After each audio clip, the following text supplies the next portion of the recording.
Bien. Nous avons maintenant le plaisir d'entendre Monsieur Ilkka Kanerva, président de l'Assemblée parlementaire de l'OSCE. Monsieur le Président, c'est un plaisir de vous retrouver après vous avoir connu comme chef de délégation finnoise. Vous intervenez donc devant une assemblée que vous connaissez parfaitement. Et permettez-moi de vous féliciter pour votre élection à la tête de l'AP OSCE en juillet dernier. C'est une vraie satisfaction de pouvoir vous entendre dans la mesure où l'actualité de l'OSCE est aujourd'hui brûlante, notamment au regard de la question ukrainienne qui occupe une grande partie de nos travaux depuis ce matin. Et nous allons vous écouter avec la plus grande attention, mais je voudrais néanmoins, avant de vous donner la parole, féliciter notre nouveau président, Mike Turner, et remercier infiniment Hugh Bailey pour l'implication personnelle qu'il a donnée à notre Assemblée depuis 2 ans. Merci, vous avez la parole.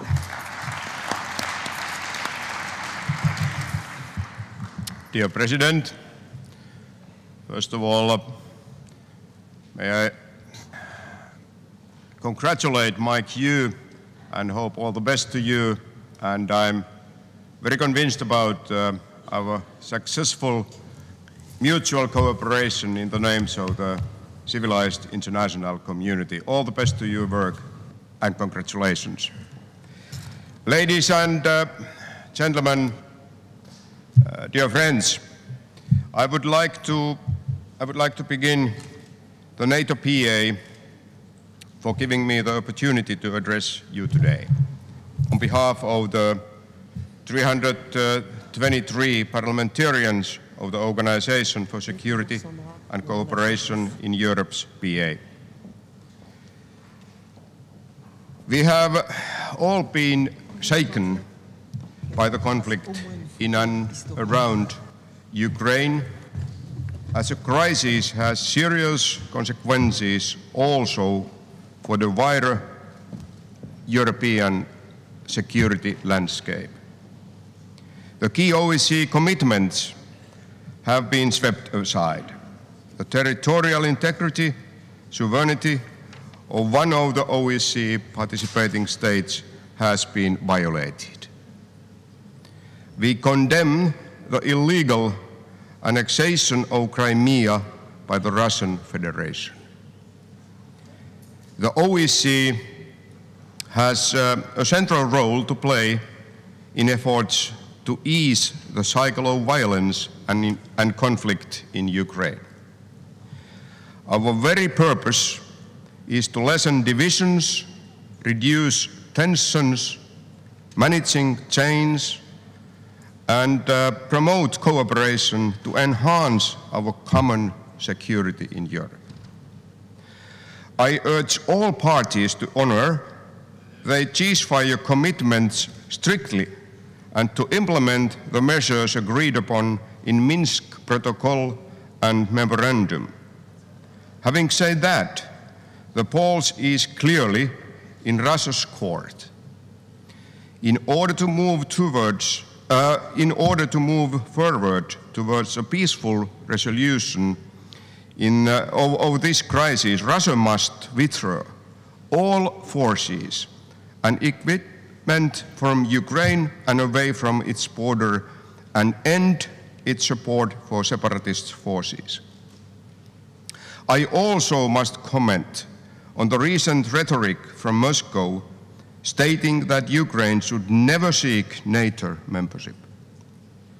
According to 1975 Helsinki Final Act, the founding document of the OSCE, participating states have the right to belong or not to belong to international organizations, to be or not to be a party of bilateral or multilateral treaties, including the right to be or not to be a party of treaties of alliance. Simply put, it's absolutely up to Ukraine and no one else. Next year, the OSCE will mark 40 years since the signing of the final act, which significantly contributed to the end of the Cold War. The OSCE's Helsinki Plus 40 process, an inclusive effort by all participating states to strengthen cooperation and promote reform, continues. The OSCE PA has its own Helsinki Plus 40 project, a series of seminars at top think tanks in Russia, in United States, in Sweden and Finland. The process must make the OSCE better equipped and positioned to deal with the contemporary threats and challenges, foremost among them, of course, the Ukrainian crisis. Dear friends, the OSCE is not alone in its efforts to address today's security challenges. Our parliamentary assemblies must continue to play the crucial role that we do in providing democratic legitimacy and oversight our organization's work, representing the voices of our people. We must continue to actively work together, as we so successfully do in monitoring elections around the world, just twice in this year in Ukraine, for example. Living in today's interlinked and globalized world, we must strive to restore a sense of common purpose and for security that goes beyond just blocks. Let us continue our efforts to pursuit of the benefit of the citizens who we work for. Thank you very much.